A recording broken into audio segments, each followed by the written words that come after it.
Continuamos con el libro de los Illuminati de Jacob Bolesco, La carrera por la bomba atómica. La misma oscuridad que Tesla acusaba en los escritos de Einstein se convirtió en el instrumento por el cual los Illuminatis envolvieron en misterio los avances de sus proyectos científicos. Con el auge paulatino de la física cuántica, se beneficiaron del hecho de que cada vez era más estrecho el círculo de científicos capaces de entender su vocabulario, y una vez que se consolidaron las teorías referentes a la constitución subatómica del universo, las nuevas teorías referentes a los proyectos de investigación, los Illuminatis motivaron la creación de proyectos de investigación que buscaran aplicaciones prácticas para estos conocimientos. Fue así como dieron inicio los proyectos con el fin de construir una bomba atómica. La revolución científica que había ocurrido en los campos de la matemática, la física y la química hizo posible que desde principios del siglo se considerara seriamente la posibilidad de construir un arma que desatara las fuerzas ocultas del mundo subatómico. Una vez que las naciones aliadas en contra del Tercer Reich acordaron establecer un programa armamentístico destinado a la construcción de una bomba atómica, los científicos que fueron reclutados con este fin llevaban también una segunda vida como magos y ocultistas.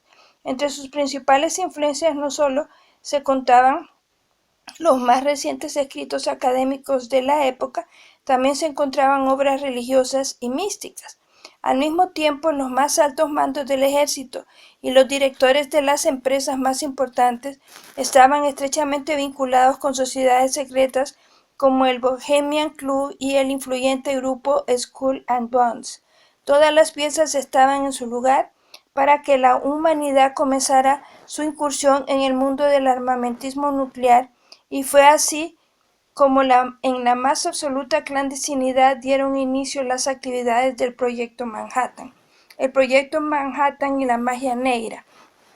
Gracias a la alianza política entre Estados Unidos e Inglaterra, muy pronto los círculos ocultistas ingleses ejercieron una influencia significativa en América. La Orden del Templo de Oriente, que dirigía Aleister Crowley en Inglaterra, fundó sedes en las principales ciudades de Estados Unidos durante la guerra, y de lo que ocurriera en el curso de esos años dependería el éxito o el fracaso de la nueva fase del Plan Maestro para establecer el nuevo orden mundial.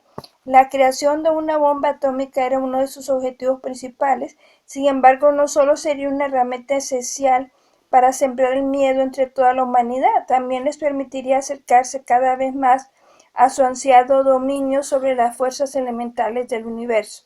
Las actividades del Proyecto Manhattan y las de la Orden del Templo de Oriente estaban estrechamente relacionadas.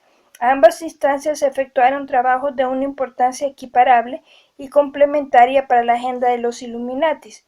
Mientras una realizaba importantes avances en el terreno de la ciencia, la otra lo hacía en el del ocultismo. Finalmente, con el primer ensayo de la detonación de una bomba atómica, confluyeron ambos aspectos de la agenda de los Illuminatis.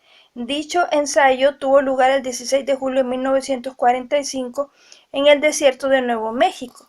La localización elegida para detonar la primera bomba atómica se encuentra en el paralelo 33, que es también el número correspondiente al grado más alto de la masonería. Asimismo, sobre ese paralelo se alinean numerosos puntos geográficos con no poca actividad sobrenatural. Mientras tanto, altos sacerdotes de la Orden del Templo de Oriente realizaban rituales para invocar fuerzas ocultas.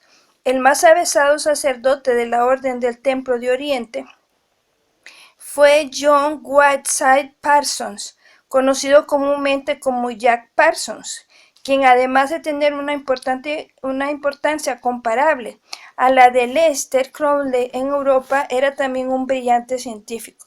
Durante la Segunda Guerra Mundial participó en el diseño de cohetes, y sus contribuciones fueron esenciales en el desarrollo de la aeronáutica.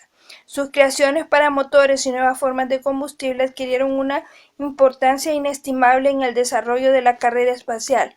La obsesión que tenía Parsons por develar los secretos del universo lo llevó a adentrarse en círculos de magia negra, de modo que al mismo tiempo que los científicos del proyecto Manhattan perfeccionaban los últimos detalles de la bomba atómica, Parsons realizó una serie de ceremonias para invocar a fuerzas oscuras. Se les conoce con el nombre de trabajos de Babalón, nombre atribuido a una divinidad pagana de la sexualidad desbocada y la violencia, y entre estas ceremonias se encontraban los rituales sexuales que efectuó con la intención de engendrar a la entidad mágica que regiría el nuevo orden mundial. Pero el alumbramiento de esta criatura siniestra no ocurriría en las mismas circunstancias que el parto de un ser humano. Dicho acontecimiento sin precedentes ocurrió en el punto mismo del primer ensayo de detonación de la bomba atómica. El artefacto detonado llevaba el nombre de Trinity y parecía aludir a la Trinidad cristiana, pero en realidad lo hace a una más antigua, a la Trinidad egipcia conformada por Isis, Horus y Set.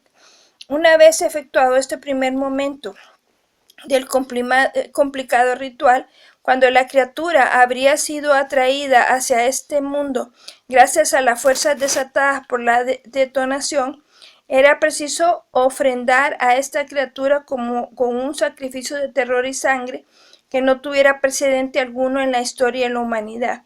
De nuestra cuenta, la agenda militar de la Segunda Guerra hizo las veces de frente para ocultar estas retorcidas intenciones. Es bien sabido que para 1945 se había decidido ya el curso final que seguiría el conflicto.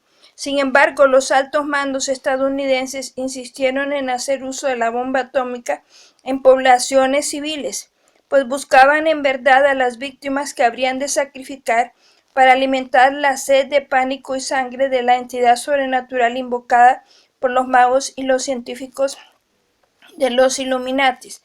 Fue así que el 6 y el 9 de agosto de 1945 se detonaron bombas atómicas en las ciudades japonesas de Hiroshima y Nagasaki. Las más de 200,000 vidas humanas que se apagaron a causa de estos acontecimientos serían consideradas públicamente como víctimas de la guerra. Pero lo que los Illuminati le ocultaron a la humanidad es que fueron sacrificadas para aplacar el apetito de destrucción de entidades provenientes de otros planos de la realidad. Bueno, pues que el Señor nos guarde de todas estas cosas, porque realmente son ciertas. O sea, esto ocurrió y todos nos hemos preguntado, ¿cómo es posible que la guerra no se podía solucionar de otra manera? Porque lo que dicen según eso, o sea, que lo que despertó a Estados Unidos fue Pearl Harbor, pero sin embargo, en Pearl Harbor no recuerdo cuántos murieron, pero no son la cantidad de personas que murieron con las dos bombas atómicas.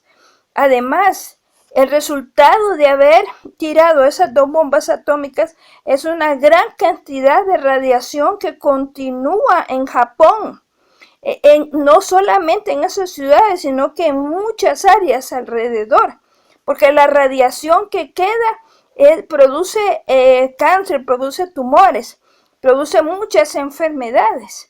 Pero Dios les ha dado a los japoneses una gran inteligencia y los médicos japoneses han estudiado mucho los efectos de la radiación, así que esto ha ayudado a su pueblo. Pero no había razón y sin embargo tampoco nunca se hizo un juicio contra este genocidio que se hizo contra Japón y contra su población. Pues sigamos investigando, ya es poco lo que nos queda del libro y espero que podamos aprender mucho cada vez más y más para que cuando veamos los acontecimientos nos demos cuenta que esto que está escrito es cierto y que Dios ha permitido que se hiciera este libro para que podamos conocerlo. Que el Señor los bendiga y los guarde.